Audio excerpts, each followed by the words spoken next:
माया 3 गुण से ही इस सृष्टि को नचाती है। 3 गुणों में पहला है सतोगुण, रजोगुण और तमोगुण। ये 3 गुण हैं। इन तीनों गुणों का विधान क्या है कि जैसे आप सतोगुणी हैं, सतोगुण को कैसे समझे कि हम सतोगुणी हैं, रजोगुणी हैं, तमोगुणी हैं। भाई जैसे सृष्टि रची तब ये 3 गुण उत्पन्न किए, सतोगुण, रजोगुण और तमोगुण। तो इनसे तीनों देवताओं की उत्पत्ति हुई थी। सतोगुण से श्री विष्णु जी महाराज, रजोगुण से सृष्टि रचयिता ब्रह्मा जी महाराज और तमोगुण से जो सृष्टि संहारक शंकर जी महाराज। ये तीनों देवता तीनों गुणों के प्रतीक भी हैं और ये तीनों गुणों से ही सृष्टि की व्यवस्था माया, अव्यक्त मूल प्रकृति माया करती है। माने 3 गुणों से इस पूरी सृष्टि को नचाती है। रजोगुणी जो होगा, जो कैसा होगा, वो दोनों गुण उसमें मिश्रित रहेंगे। वे क्या है कि जैसे सतोगुण प्लस तमोगुण, कभी क्रोध भी करेगा तो कभी मानी शांति में रहेगा, कभी अच्छे करेगा कभी बुरे करेगा।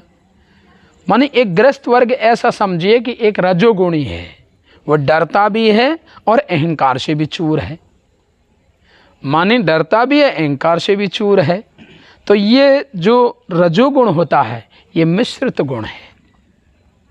तमोगुण और सतोगुण ये एक ऐसे गुण हैं कि सतोगुण, कोई सतोगुणी होगा सही में तो वो गलत कार्य कभी नहीं करेगा, उसकी वृत्ति गलतों की तरफ जाएगी नहीं, गलत प्रवृत्ति की तरफ जाएगी नहीं। रजोगुणी जो है ये कभी भी किसी भी तरफ लुढ़क सकता है। जैसी संगति मिल गई, यदि बुरे लोगों की संगति मिल गई तो बुरी वृत्ति की तरफ चला जाएगा, बुरे कर्मों की तरफ चले जाएगा। जैसी उसको संगति मिल जाएगी उसी तरफ वो लुढ़क जाएगा। वो समझिए रजोगुणी है, ये रजोगुणी है। पर सतोगुणी जो होगा वे अपने वास्तविक में ही सत्य प्रधान कार्य करता रहेगा। उसको भगवत भक्ति, भगवत भजन, तीर्थ यात्रा, व्रत, उपवास, ये नाना प्रकार के जो भी शुभ कर्मों भी इस सतोगुण में ही आते हैं। रजोगुण जो होता है वे इसमें मिश्रित है, बीच का है। चाहे यदि की संगति, अच्छे लोगों की संगति मिल गई अच्छा बन जाएगा, बुरे लोगों की संगति मिल गई तो बुरा बन जाएगा। इधर क्या है, तमोगुणी जो है, तमोगुण में क्या होता है, तमोगुण में हर हमेशा गलत कार्य करने की, माने उसमें खान पान रहन सहन सब उसमें गलत रहेगा, माने वे तमोगुणी है।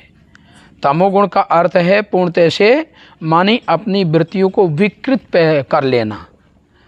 दारू मांस चाय जो खाने नहीं खाने जोग सबको खा लेगा, ये सब तमोगुणी की वृत्ति होती है।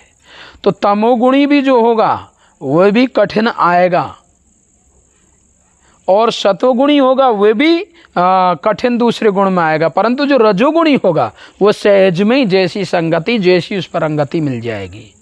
तो ये गुण हैं तीनों, सतोगुण, रजोगुण, तमोगुण, ये 3 गुण हैं और ये माया के द्वारा बनाए गए हैं। माया इनके द्वारा, इस 3 गुण से ही माया सबको नचाती रहती है। जब तक 3 गुण में ही है तब तक कोई माया से परे हो ही नहीं सकता है, तब तक कोई भक्त हो ही नहीं सकता है, तब तक वे सेवक बन ही नहीं सकता है।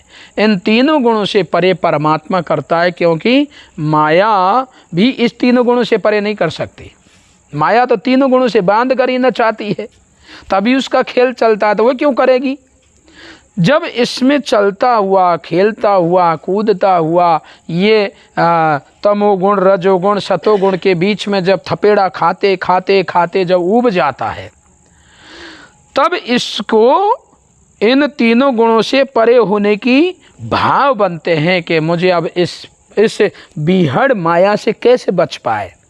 तब परमात्मा परमेश्वर उसको तत्व ज्ञान देकर भगवान का अवतार जब होगा तब भगवान उसको सत संदेशा पहुंचाएगा कि जो माया से मुक्त होना चाहते हैं, तीनों गुणों से परे होना चाहते हैं, जो भवबंधन से मुक्त होना चाहते हैं, वे मेरी शरण आएं, वे किसी प्रकार से घबराए ना, क्योंकि मैं तीनों गुणों से परे कर सकता हूँ।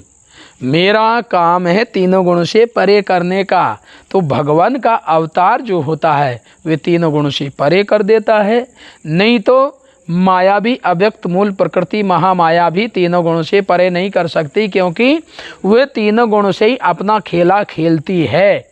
इसलिए तीनों गुण जो हैं माया के हैं, और रजोगुण, तमोगुण, सतोगुण, इससे ही पूरी सृष्टि का सिस्टम चल रहा है।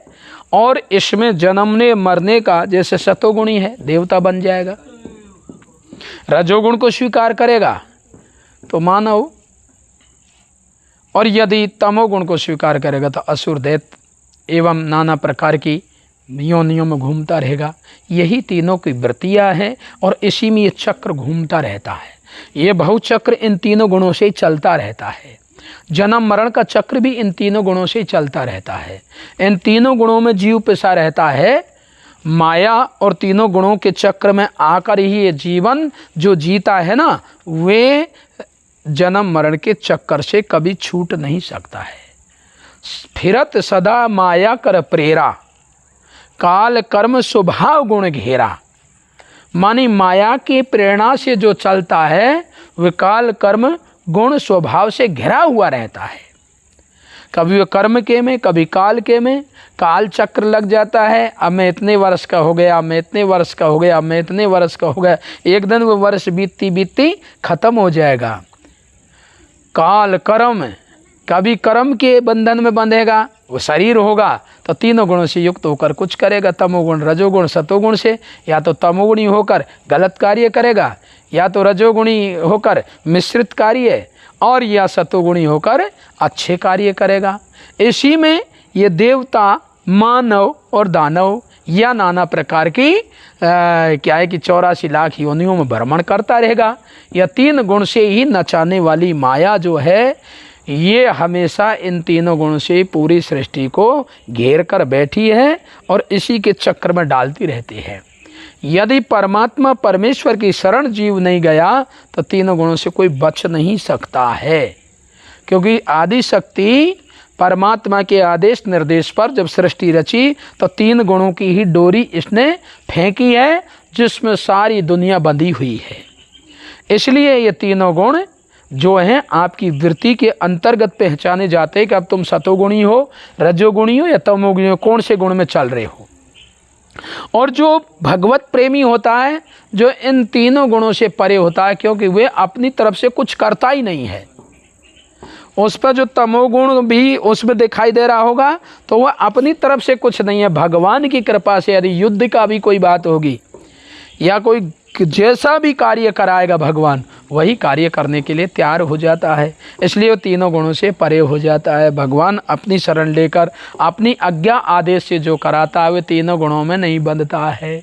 इसलिए तीनों गुणों से बचना है, माया चक्र से बचना है तो भगवान की शरण होना होगा। नहीं तो ये तीनों गुणों की डोरी से बंध कर इस मायावी चक्र से कोई बच नहीं पाएगा। प्रेम से बोलिए सद्गुरुदेव जी महाराज की।